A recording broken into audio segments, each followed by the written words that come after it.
Before we get started today, I want to say thank you for every single like, comment, recommendation, and a very special thank you to my listener support group. If you like what we do here at Off the Deep End Podcast, please consider checking out the listener support tab on our channel's anchor link. Without you, we would not be able to continue the great work we're doing with these conversations, breaking down boundaries and helping heal each other by sharing our stories, our trials, our tribulations, and how we process them. Let's jump straight into this episode. Are you thinking about making a podcast?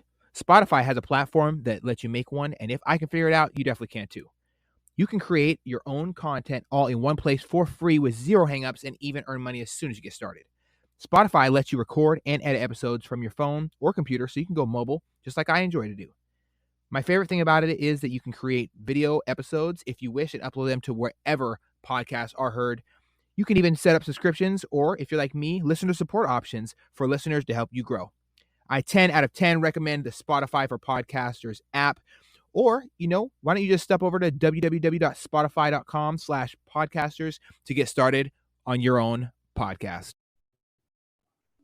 What's happening, everybody? Welcome back to another episode of Off the Deep End Podcast. Today, I am joined by a absolute superstar from the Veteran Chat Project. Thank you so much for joining me, my brother. How are you? Good, man. Good. It was a good last minute little thing. Yes, I very appreciate impromptu. you. Yeah, I appreciate you asking me to join, man. Yeah, well, I was gonna ask you to come on this week, but I just as soon as you messaged me on Facebook, I'm like, all right, what would Jesus do? He's probably just talked to his dad because that's what Jesus does. But I would probably hit up and you and ask if you want to join me. Why not? Why the fuck not? Right. So Yeah. thanks. I shot my shot, and hopefully this is gonna be as good as I know it's gonna be. Right. So why don't we start from the nitty and the gritty? Why don't you tell me what it was like for you growing up? Growing up, I had to do that. Oh, I don't know if you got time for that. I got I got um time.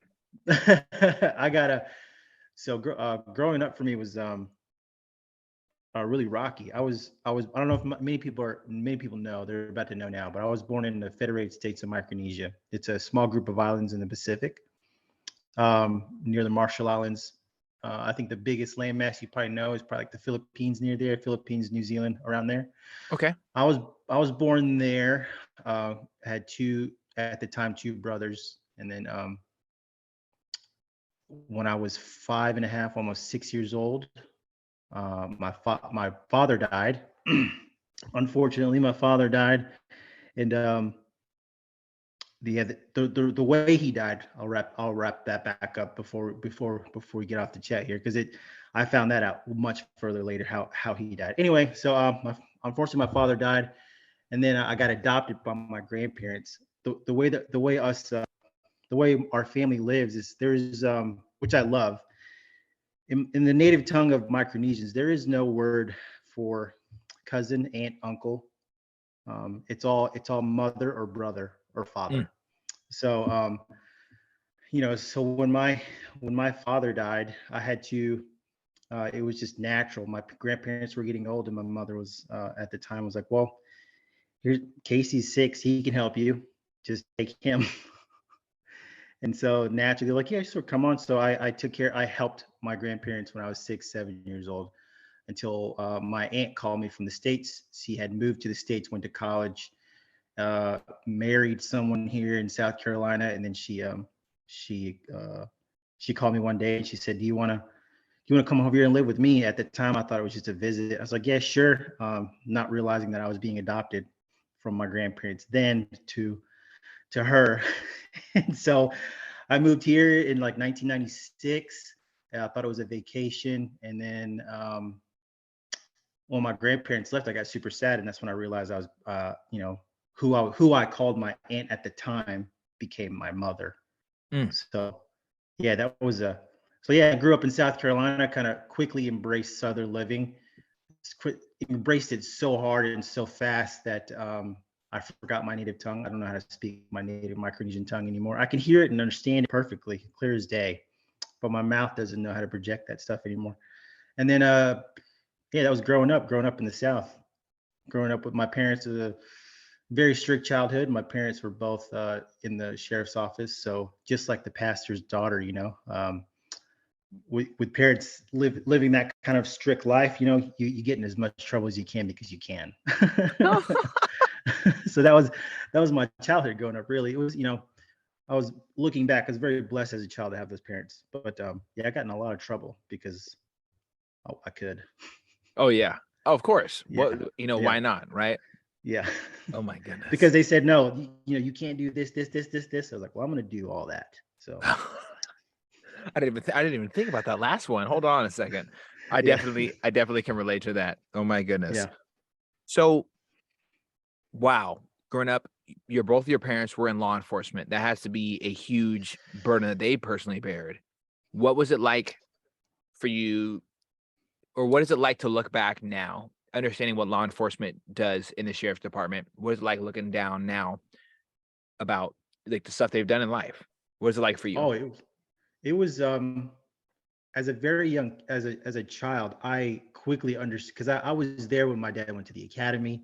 Mm, Once I realized like this is, he was my uncle, that uncle is now dad. I quickly embraced him. And it's like, well, you are now dad. You're my father. And then after that, he had just left college to work on his path, his lifelong dream of being a cop. And I remember him going to the academy in South Carolina here in Columbia, and just that trial and how excited he was. But yeah, ever since I was a kid, I understood the big impact that my parents had within the community.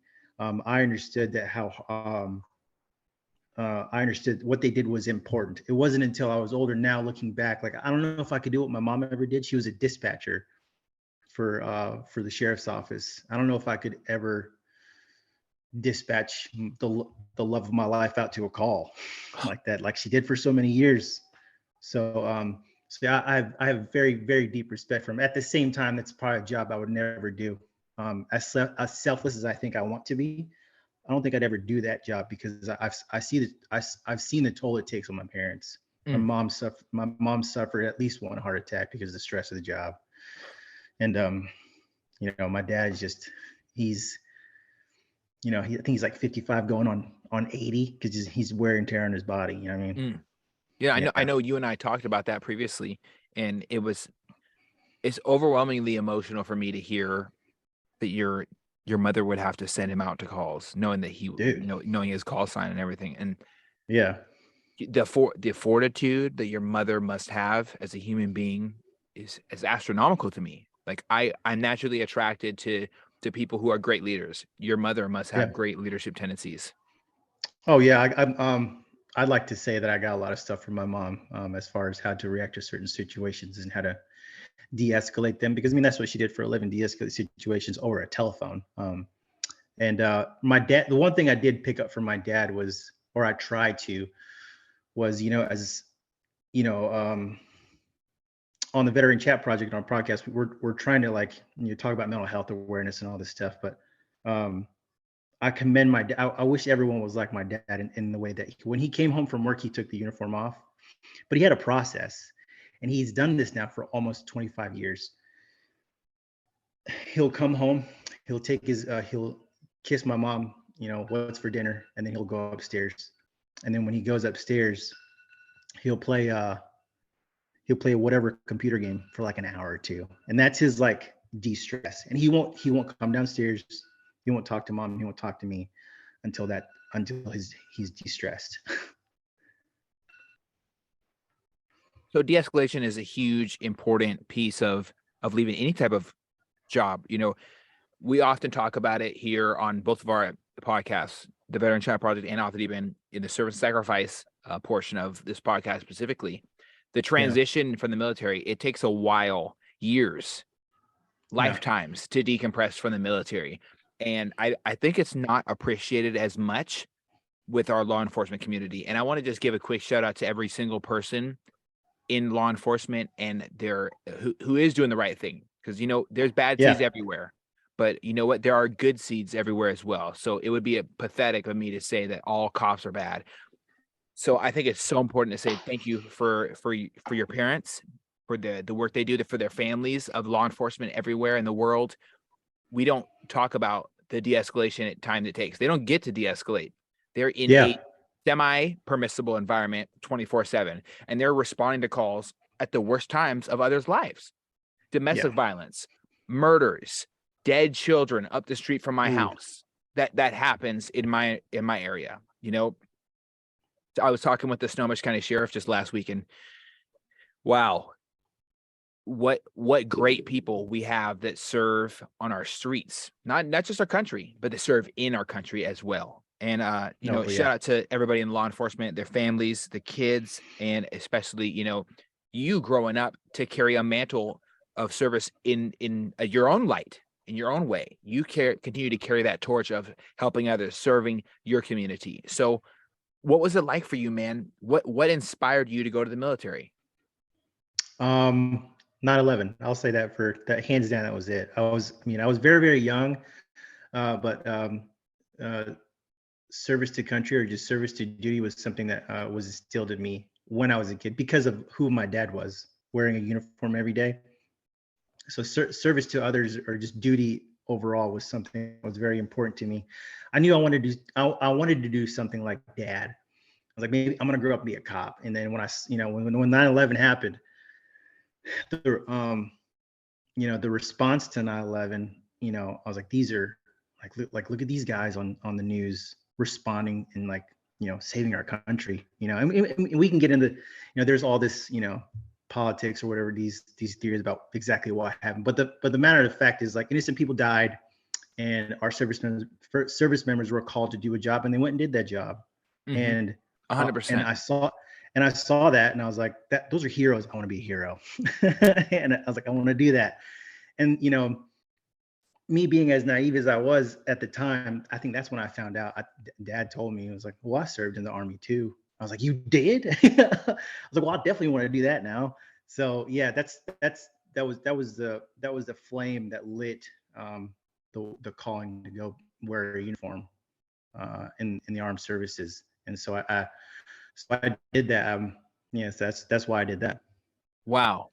So 9/11 had an impact on me as well, my brother. My stepdad, who is my dad for all intents and purposes, of course, Yeah.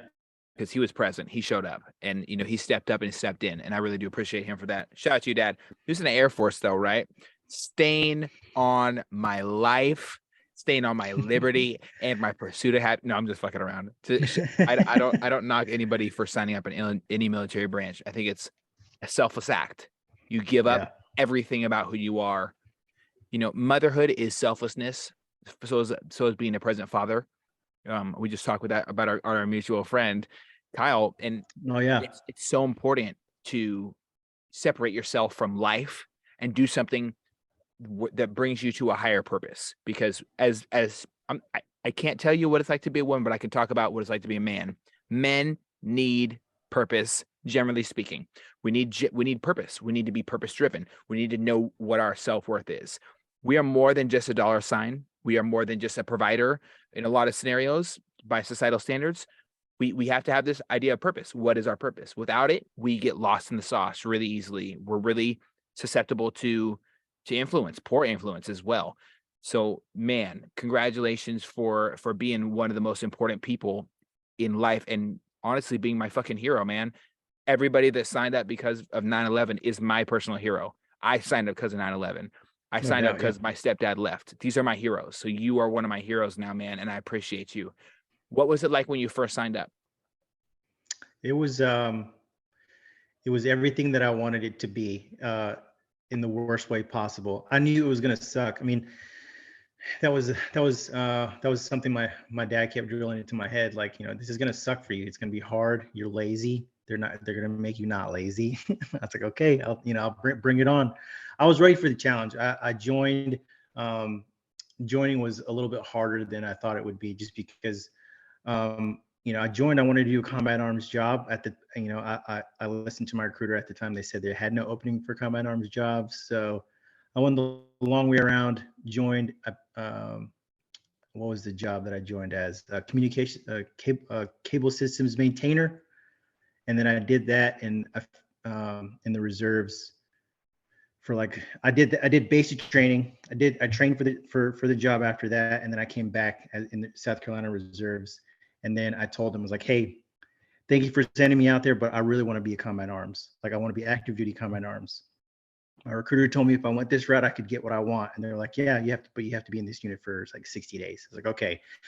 On the 61st day, I put in my packet and I told them, I was like, okay, I'm ready to go active duty. And they said, okay, now you got to, go back to MEPS, do everything over again, pick a new job. And I did that. And I picked 19 kilo tanker, Abrams armored crewman. And they told me that I wouldn't have to do basic training again. So I was like, I'm stoked because I already did basic training. Well, somehow something got lost and I ended up doing basic training again.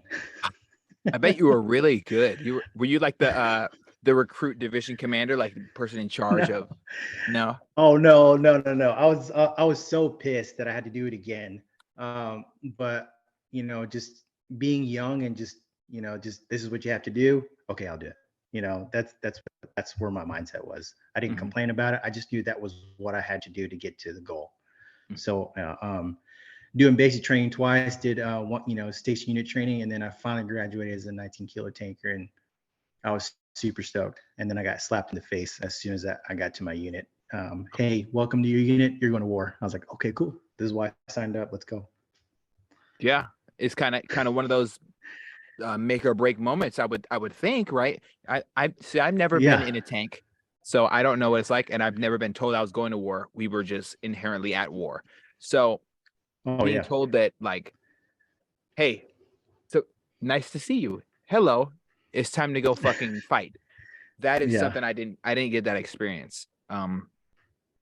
It has to be one of those make or break moments for you. As, am I a man of my word? Do I stand on my motherfucking word? Am I 10 toes down for the homies? You know what I'm saying? Do I rep my set? What was it like for you, dude?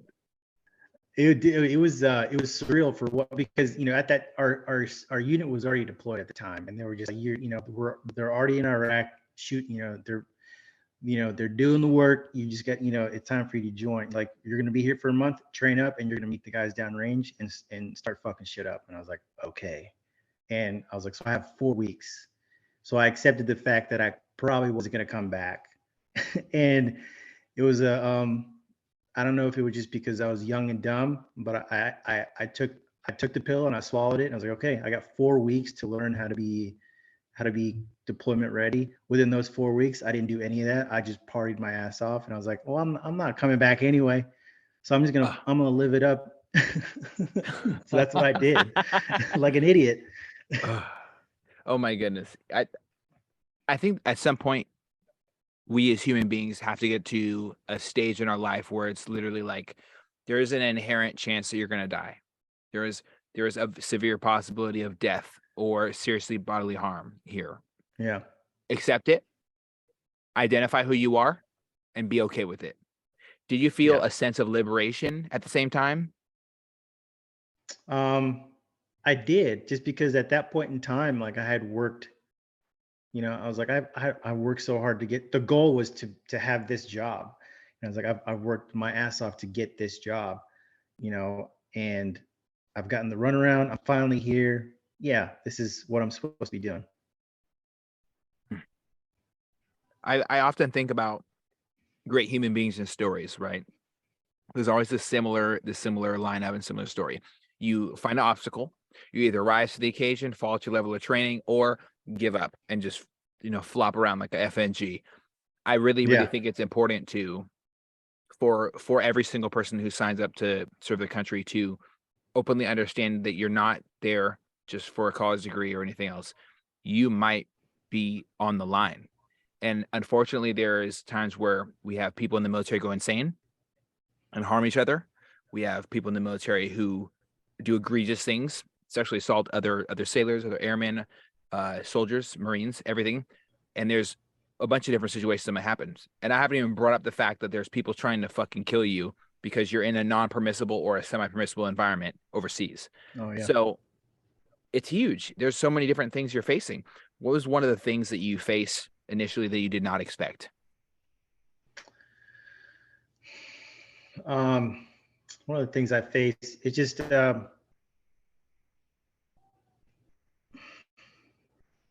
people in general was or just the I don't know if this is off topic, but just when I grew up in South Carolina, which is a very, or my town was very patriotic. So, you know, getting like seeing those people come back from, basic training and getting all those thank yous or whatever. I was kind of used to seeing that. But when we were training for, we were prepping ourselves to meet up with our unit downrange in Iraq. Bad storm had rolled through Texas, and we were called to go help restore the town, this neighboring town. All the trees had fell, and we were, while we were going out there and pulling the leaves and picking trees up.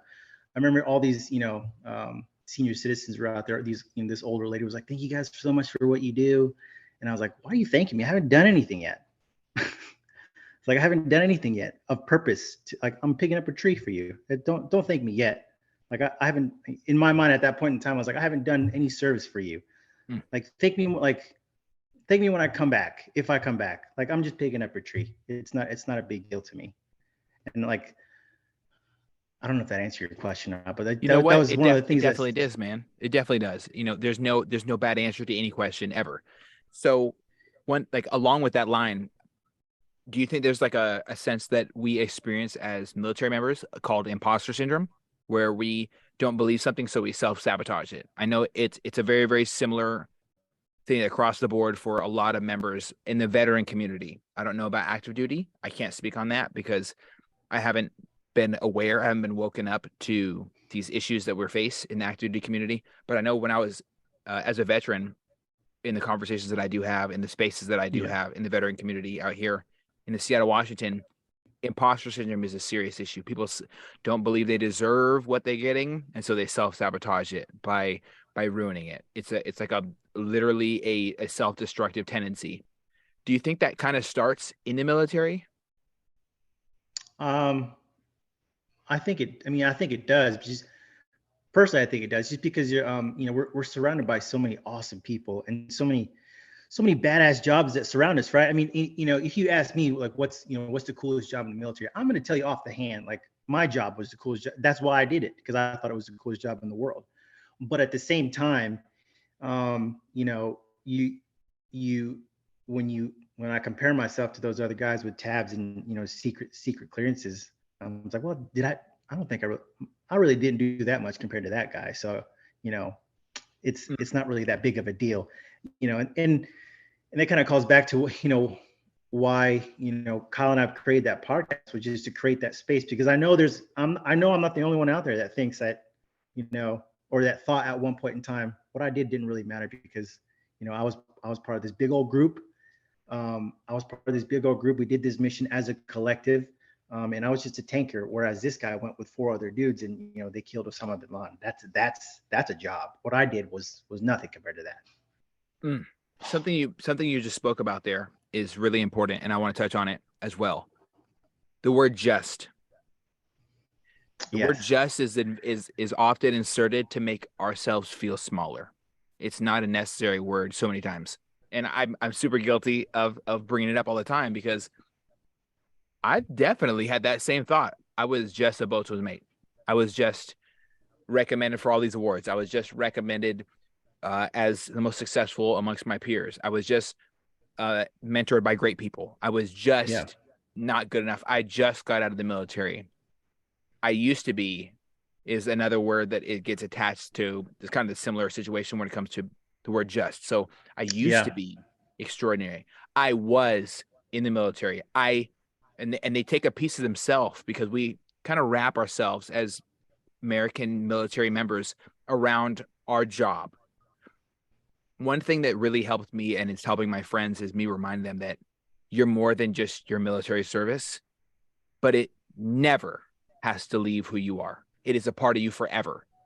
But you aren't just that. There is hope outside of the military, especially for those of our brothers and sisters who did leave on bad terms with the military, or were not eligible for reenlistment, and they had no home to go back to. I know I left for the military with nothing. I had just hope, fucking thoughts and prayers. And my current wife, back then she was just my amazing girlfriend. I had her address and a couple addresses and phone numbers of people so I can get a hold of them, because they took my cell phone at basic, and I knew that. I didn't know if I was going to get it back. I didn't know anything, but it was make or break for me. I had to be successful, and I left all that behind, and I felt horrible. I felt guilty about leaving. Do you think that guilt is usually attached to that imposter syndrome thing I talked about a little bit? Yeah, I think that guilt thing is there for sure. Um, the you know the because I mean I personally didn't leave home on the best of conditions. Before I left for the military, I ran away from home for almost a full year because I thought I knew better than my parents. And I lived out in the street. I lived in trucks day and night. Even like during this, like I was a homeless guy who went to school. And the reason why I went to school is because I had food there, and it was warm in school.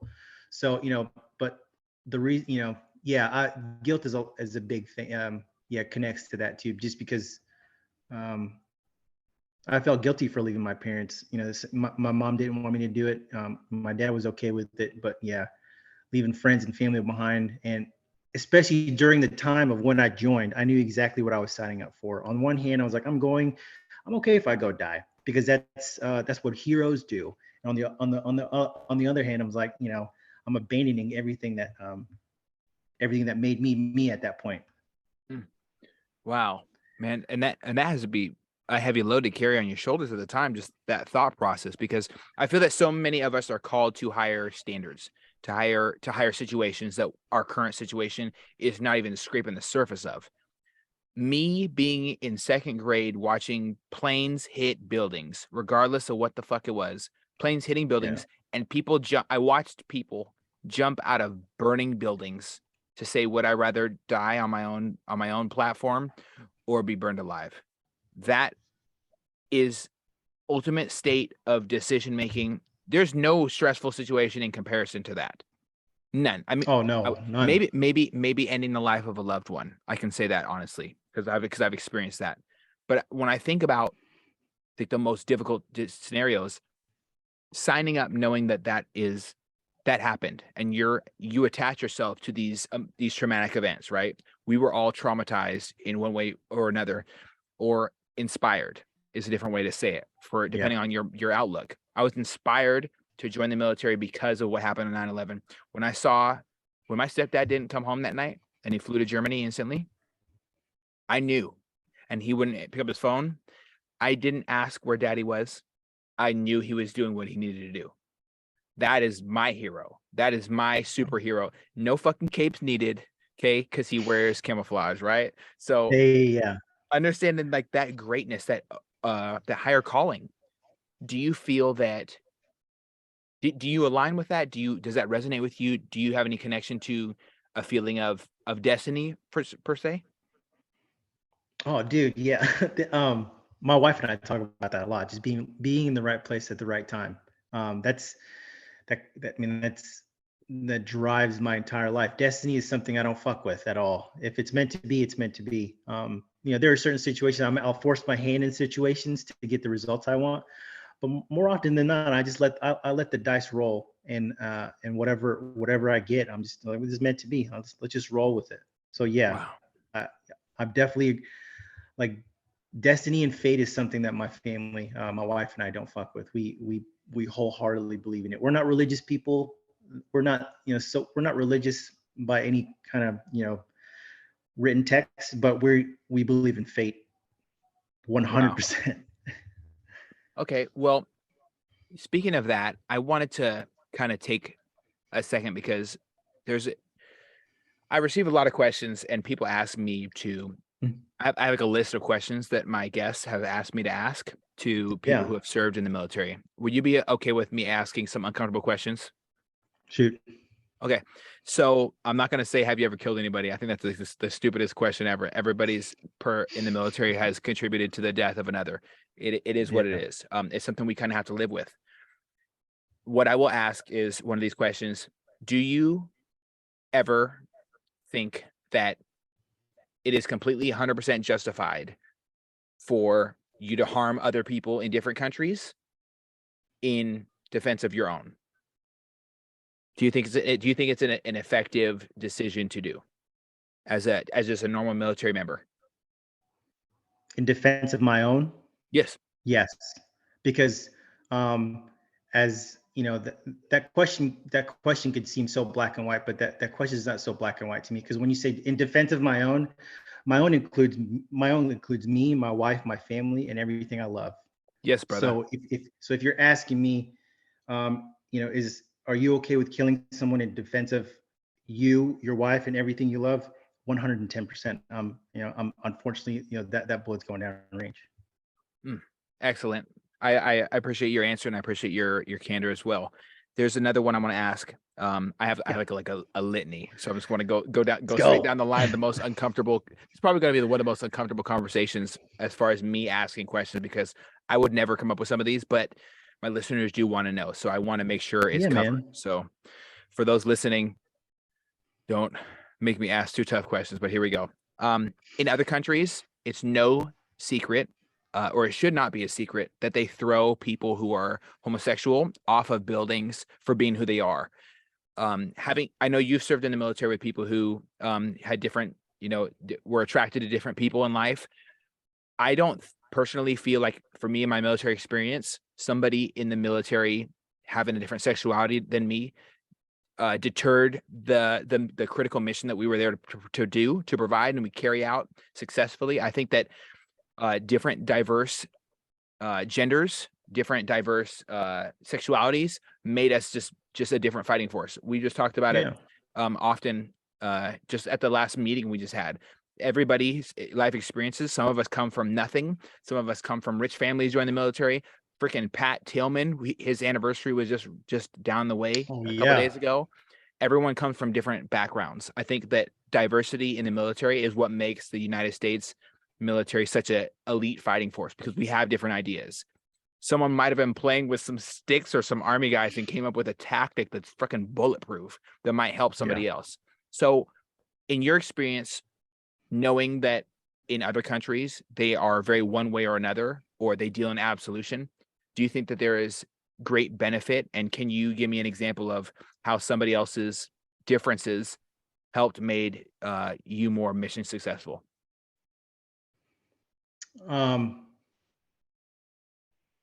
That's how someone else. I mean, the military is a melting pot, man. That's something that I never.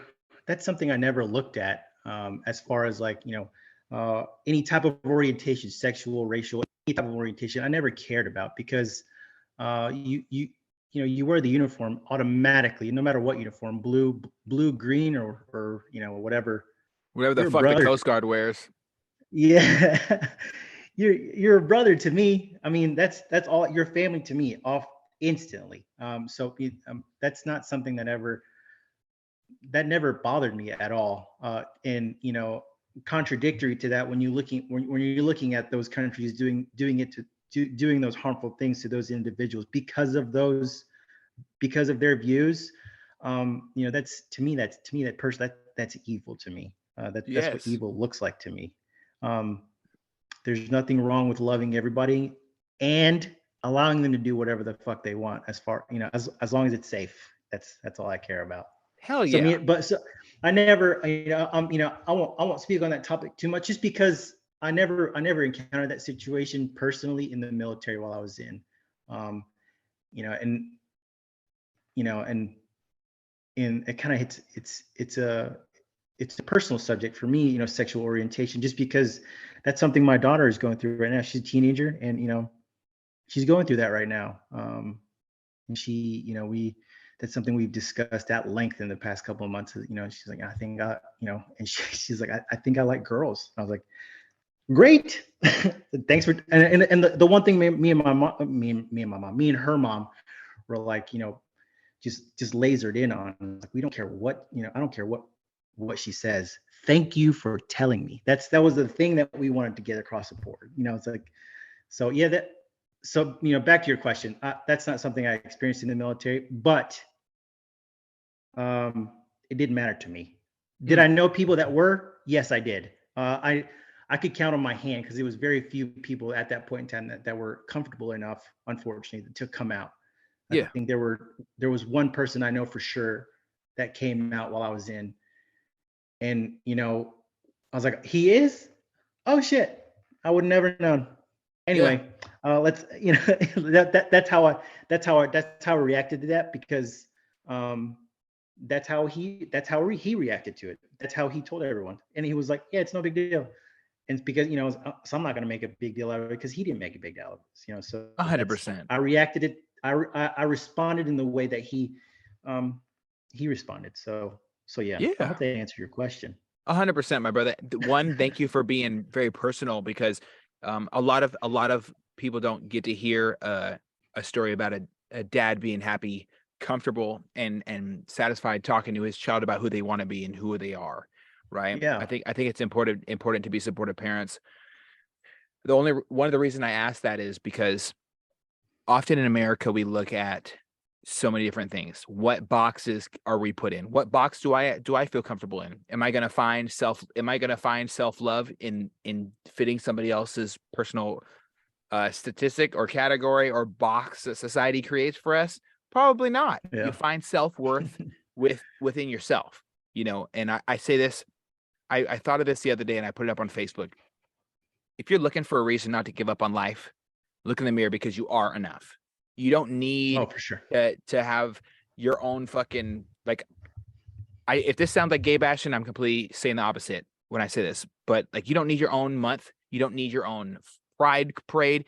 You are enough as it is. And I hope to encourage anybody who is dealing with negative thoughts at all to remember there is one demographic of people who will always go to bat for you, regardless of what day of the week it is. It's the fucking military. The Oh, for sure. military, there, I found so much joy in knowing that people who uphold this flag, this idea, this freedom thing that we have here, red, white, and blue. You're not going to find gay people getting thrown off of buildings in America. It's not going to fucking happen, because there will be retribution, because we stick up for everybody here, Yeah. everybody. And I'm thankful to be in a country that doesn't practice horrible extremism when it comes to stoning people to death because they don't Dude. like the same thing that they do. And Yeah. dealing in absolution is never a positive thing. And that's the reason why I wanted to make sure to cover this question. Yeah. Another one of these controversial questions is, did you ever have to poop when you're in the tank? Did I So have? like, what happens when you're in the middle of some shit, you're deploying, you're on a, I don't know what it called, on patrol? Did you tanks patrol, Yeah. or is it just people who walk? Okay. Yeah. All right. Because No, yeah, I we wasn't in a patrol. tank. What happens if you have to poop? Do you pull over and do the Tim Kennedy style while the Taliban is shooting at you, or what? Yeah, man, I've seen guys do that before, and then at the same time, I've also seen the other end where guys have just, we on the tank we carry everything you ever need. So there's an orange water cooler that comes with every tank, and I've seen tank emitters use that as toilets, and they just poop in there and just, yeah. So yeah, if you're, yeah, that's a great question. But no, but yeah, yeah, if you got to poop, you got to poop. Hopefully it's, you get a tank with 120 millimeter round in it to protect you while you're taking a dump. So I think you'd be good. Yeah, Yeah. probably good. Yeah, Okay, I so mean, the one time I remember was, we were doing patrol. We parked to do some Overwatch, and I think it was my gunner that had to go take a poo, and there was a building behind us, and so he just went and took a dump with his M4 just like this on the ready, and he came back. So yeah, it's possible. Just oh get out my and do it. goodness. So the last of the quote unquote uncomfortable questions: how do you react? How do you stay calm in a situation where someone's trying to move you from this earth? You remember your training. Um, you remember your training, and it's not even as it's not even as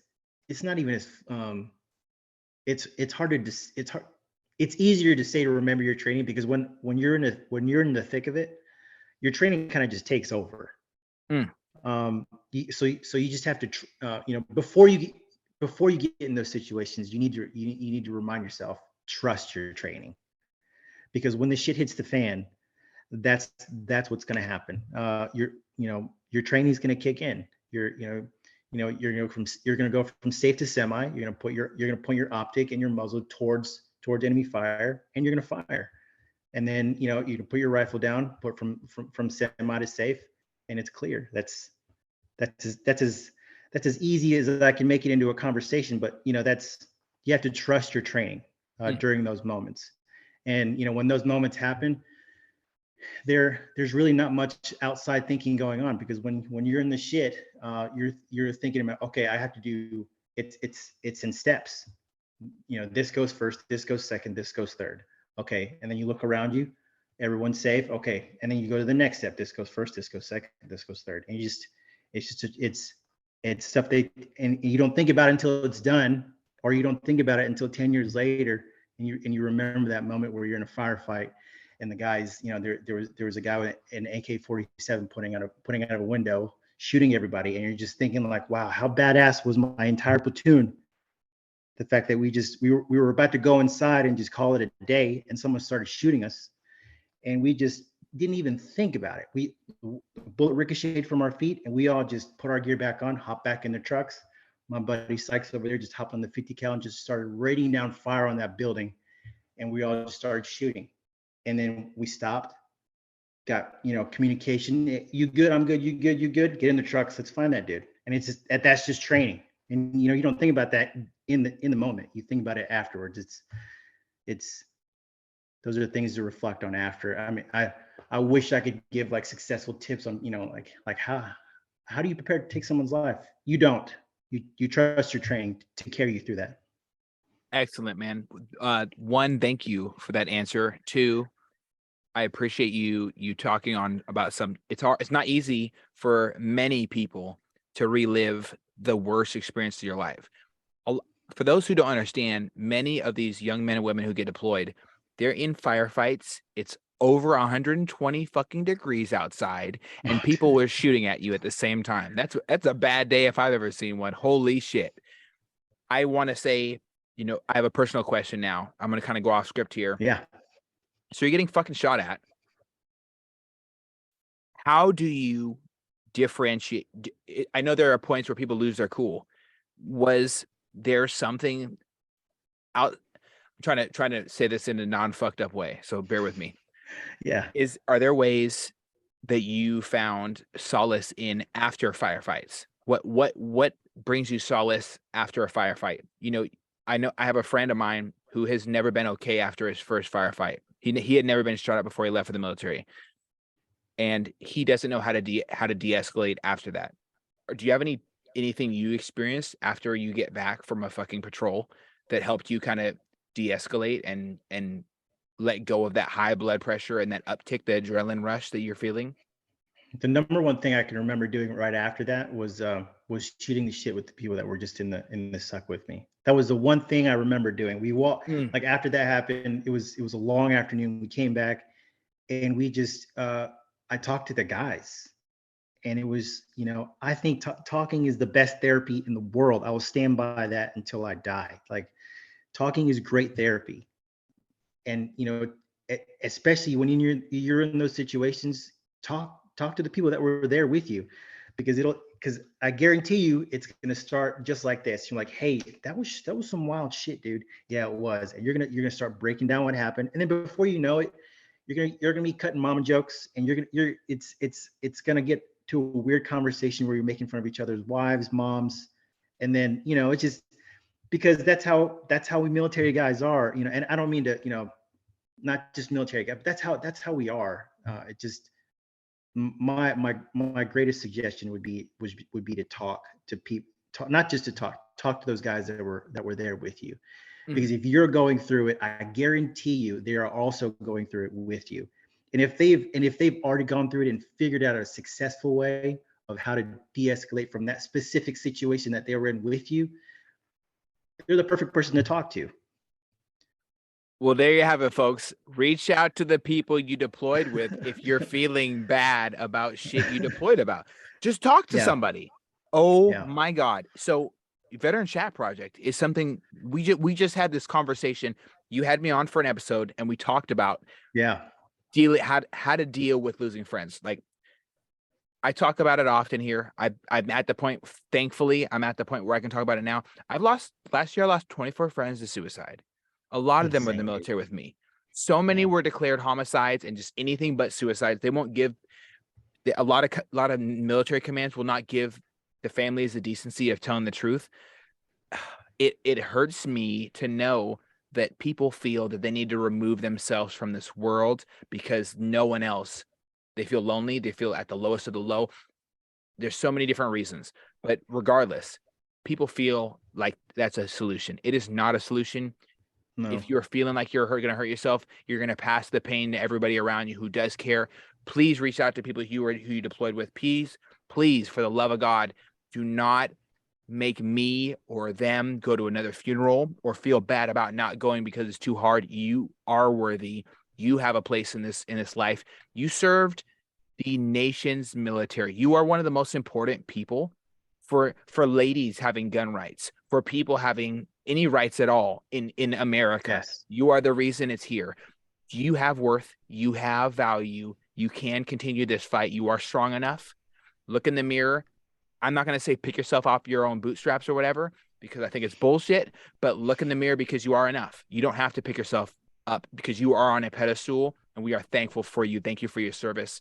Holy shit, man. That needs to be said. It can't be said enough. Oh, for sure.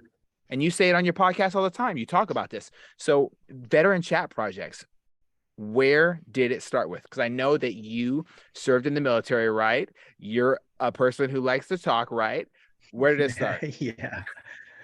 It started naturally in a group text conversation, and I practice what I preach. When I say talk to people, when I talk to your battle buddies, I have a group text on my phone right now of guys from Heavy Company 2, 3 ACR and 30 ACR that I talk to because that was the last combat deployment I went on.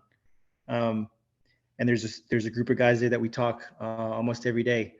I don't talk in there every day, but I'm there in case they need me, or if they want to hear from me, all they gotta say is my last name. About you there? Yeah, I'm here. What's up? But yeah, it started naturally in a group text conversation. We would just air our frustrations out. Unfortunately, that group text became a thing after one of our brothers took his own life back in 2019, and then we just decided it's time to check up on each other. Facebook groups is not good enough. It's not good enough for us. And funerals are definitely not the fucking way to go. I don't want to have a reunion at a funeral. That's ridiculous. Yes, brother. So we just I forgot who it was. I wish I could give them credit. Someone decided just to come up with a group chat, and we got the group chat together. And Joseph Sykes, that's his name. I'll say his name out there. He was the one that mentioned doing a podcast, and then the idea just kind of sat on it for a while. And then there was one day I was sitting here in my office, and I was like, that podcast sounds really good because I was sitting there listening to podcasts and listening to these awesome stories about these special forces dudes and what they did, these Ranger guys, what they did, these SEALs and what they did. And I was like, that's cool as shit. I never did that, but that's cool as hell. I wish there were stories about just the regular guys that just went out there and served 4 years, because I know they're probably going through the same hurt that I'm going through. So I told Kyle, I was like, hey, we should just jump on. Let's just start this. Let's just start talking. Let's start this, and let's invite one of our fellow NCOs or brothers to come on and just share their stories if they want to, because I guarantee you they have the same, we have the same scars. Are they as deep as the ones that, those SEALs that went and shot Osama bin Laden? Maybe, probably not. Yes, we don't know, but those veterans deserve to be heard. Wow, man. I fucking love that. And I know that everybody listening does too. So I have to say that there's this horrible thing that we as military members and veterans do. And I say as human beings, because holy shit, people in the military, we're human beings too, I guess, right? So we go through this area of comparison, especially when we leave the military. In the transitional period, there's a whole lot going through our heads. There's like the gears never stop spinning. Insomnia, post-traumatic stress, military sexual assault and the trauma from it, domestic violence in the military, the trauma from it, losing friends to suicide, the trauma from it. There's so many different things we experience. We often compare our trials and tribulations. But the fact of the matter is this: everybody goes through shit. And every bad day doesn't have to be when we just rename it, like I started doing, apparently. Apparently, that's like my secrets to success. I'm going to be honest. I heard, don't call it a bad day, call it a character building day. I have Yeah. so many fucking character building days. It makes me sick, completely sick. But the lessons I learn when I call it a character building day, I try to find the lesson behind it. Why why did I put myself in this horrible situation? Why did I fail at my job? Why did I fail at being a great husband today? Where could I have improved? All these things, they help us build character. And as we if we're reflecting and trying to be better, we're better than the day before. And Oh, I for sure. really hope that everybody listening, if you're a veteran, if you're a human being, because veterans are human beings too, right? Yes. Please reflect. Tell yourself you deserve it. It's okay to go through tough shit, but growing through it is what's so much more important about than going through it, right? Yeah. I want to say that we can never compare ourselves. I compared myself to so many others for such a long time, and it hurt me. It hurt me to ask myself, because I was in a deep dark place. Why was this person's dad for them growing that, dad for their why was it, excuse me, holy shit, dyslexia is a bitch. Why was this person's dad for them there Yeah. at the time growing up and not for me? Those are hard words for me to put out, not just because my head is scrambled thinking about the emotions behind it currently, but me saying that, it's hard for me to stomach me saying that honestly. Another question: why wasn't I there when he died, when we were on bad terms? Why did my wife hold his hand for days? I have like we oh shit, that might lead to guilt. So asking myself when I'm having these spiraling conversations in my mind, why am I going through some shit right now? Why am I hurting as a veteran? Maybe there's a lesson behind this. And I really encourage others to kind of tap in and find out what those are. You're not responsible for the world. Absolve yourself of the guilt, forgive yourself, give yourself some grace. You fucking deserve it because you signed your name on the line. And for everybody that signed up for the military, you deserve to know that you are valuable beyond measure. And if you're listening to this right now, thank you. Holy shit. Thank you so much. Thanks for being the reason I get up every day out of bed. Thanks for being on days where I don't fucking feel like it. For real. Thanks for being that. And you know what? Thank you to you too, my brother, because I used to play with tanks when I had Army guys as a child. And I was like, who the fuck drives these things? This is sick. What was your favorite memory about driving a tank, man? um, Favorite memory about driving a tank was how easy it was to go to sleep, man. That's I don't know if many people know this, but also and if it should still be a fact, but Lazy Boy, the company Lazy Boy, they're the ones that fabricated the seat of the driver's seat, so it's extremely comfortable. Nice. Yeah, so you can lay down there. You can adjust the seat and lay back all the way back flat and just go to sleep if you want. But it's sometimes it's too comfortable. Wow.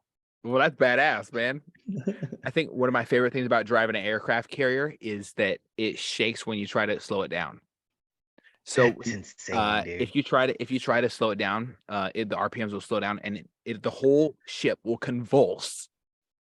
Or as you try to speed up, whole thing will fucking convulse. The whole ship is shaking, and you think the bitch is gonna break down, but no, it's just gonna go faster. So I was thinking about it. You have 4 props on a back of aircraft carrier. They're churning the water up. It's rotating at 125 RPMs is all ahead flank speed. So this bitch is going fast as hell. There was a time where we turned the rudder all the way to the right, the starboard side, and the left, the port side, and drifted the aircraft carrier in the water. And I can tell you this, I've never been so alarmed because aircraft carriers are top heavy. So as you're turning Yeah. right, it's listing or leaning to the left, the whole Yo, thing. that's scary. And when they No. said stay away from the outside areas of the ship, I didn't fucking understand. I was out there, stupid Eddie, stupid. I'm I I was like, I'm gonna fucking die. I'm gonna die. I'm holding on for dear life. They did it at nighttime. I fell out of my rack, okay, on the ship. I, it was a horrible decision. So, but that was one of my favorite experiences is drifting an aircraft carrier. I got to be on the bridge for it, and I thought the ship was just gonna flip over, That's but it didn't. crazy, dude. That sounds cool. Now I'm gonna go look that up just It's so I called can Sea see it. Trials. Sea Trials of Aircraft Carrier. I'm gonna look it up. I think I have some footage somewhere in my old computers. I have a bunch of footage I'm not supposed to have from the military, and I'll send you some, man. Oh yeah. Hell yeah. Well, I know it's late where you're at, man. So I just have one more question wrapping it up. So if you could direct somebody to continue to have these conversations on their own, right? Off the deep end, Veteran Chat Project, we have parts where we have a safe space for veterans to share their journey, their story. I know you have a Yeah. bunch of great ones lined up. I got a bunch of great ones lined up this week before I go to Texas. What is one thing that you encourage your listeners to do as a daily practice when they're really feeling wrapped up in what the fuck they've done in the past? One thing, my biggest encouragement is to reach out to that support system. Everyone has it. Even if, I mean, it could. There's no such thing as a small support system. One person in your corner is is a big thing. So when you're in those situations and you're feeling down, one, remember it's temporary, and then two, reach out to your support system. That's what I do on a daily basis. Like I said, I practice what I preach. My wife is my rock. She is my rock. She's been with me through almost, not through almost, through everything. So like when I have those moments of just my glass looks half empty, not half full. She's the one there to I talk to her about it, and I talk and she listens. That's all. That's personally, that's all I need. I need someone to listen to me talk, to listen to me air my problems out loud. And I think that's a big key thing to other veterans out there. Don't keep that stuff bottled up. Talk about it.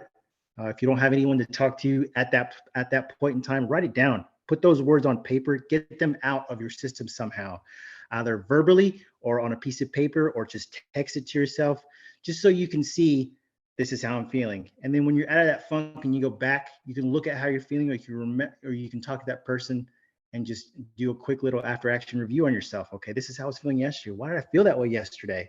Oh, because this happened.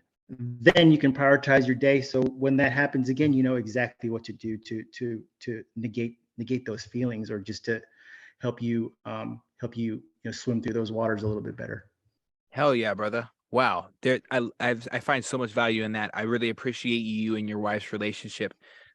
It makes me value mine more, because I have a similar situation where if I'm going through some shit, I can just be like, she knows before I know something's wrong. Cause I probably, I know it. She Oh, won't dude, admit say it. I got resting bitch face. I know I do. But she always knows what's going on before I do. And wow, I just want to plug Merging Veterans and Players MVP, because what it does is it creates safe places for veterans and NFL and athletes and bodybuilding professional athletes. And every professional athlete and veteran has one similarity, just one, that I can say without a doubt. After they pull off that uniform, they definitely have some issues, and not necessarily issue with who they are or issues with their identity, but they have a difficult time letting go and living with the fact that they let go a piece of themselves. Because when you are an athlete, that's a piece of you. When you're a vet, yes. that's a piece of you. I think we can all find commonality in that. And there's a movie, and I would really encourage you and every listener to watch. It's called Merging Veterans and Players. Nate Boyer put it together. He's an Army veteran, HUA, and he was deployed with the Green Berets because he was one. So he's gone through a thick and thin. He also a former Seahawk, and also he put together this movie, and he plans on make more for the veteran space. Every single person who was involved in the creation, except for one, was a veteran or an athlete, and they were able to have that safe place and have these conversations. And I really do encourage you to check it out. And I know you're starting some of that commonality that you brought up, having a safe place to talk with other vets. Just talk, have a group, camaraderie, being together with people. That is exactly what you're all about over there at the Veteran Chat Project. And I think it's a very it's kind of on the same, it's got the same spine, same backbone, the same Oh yeah, foundation as what for you got sure. going on. Yeah, brother. Well, I really do appreciate your time. I'm gonna let you get to bed. I know this is very impromptu, random. Random Yeah, as I love hell, I it. would say.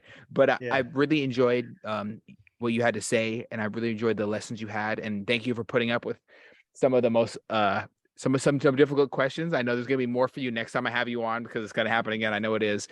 I Do I can't love the wait. questions? Yeah, man. I can't wait for your next episode on Veteran Chat Project. Where can people find you?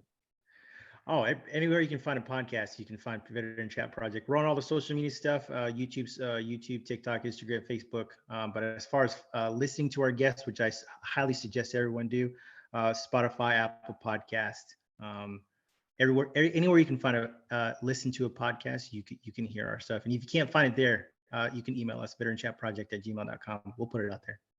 Excellent. And I understand you do have apparel as well. So make sure to go and get yourself a Oh hoodie. yeah. I think hats are coming out soon. I saw Kyle had one today and I'm kind of jealous. I really like that hat idea, man. It looks badass.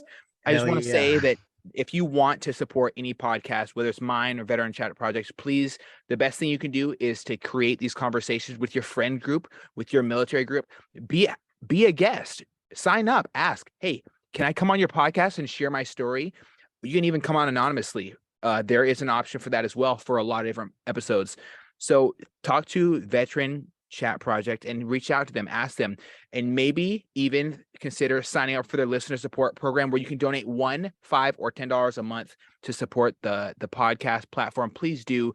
There is not enough of these conversations being held, and this is a great way to, one, negate the suicidal ideations that we deal with because we often feel that we're alone. Two, create camaraderie and just that locker room talk that we miss from the military. And number Hell yeah. three, don't forget to tap into Turret Talks every Friday night. So go head over to Veteran Chat Project's Facebook page. Thank you so much, my brother, for your time. And I appreciate who you are as a human being severely. I really do. You too, man. I love you, dude. Thanks for having me on, man. Oh shit, we're gonna do it again. And I appreciate you so much. And thank you to everybody tapping in. This has been another episode of Optimum Podcast. If you like what we do here, head over to Facebook. Let's chat. Let's keep this conversation going. And don't forget to tap into the Veteran Chat Project. I can't say it enough. Do it. You're gonna love it. It's the same shit we do, but I wasn't in the Army, so you know what? I really can't talk much about Army stuff. Much love, y'all. Take it easy, and bye-bye.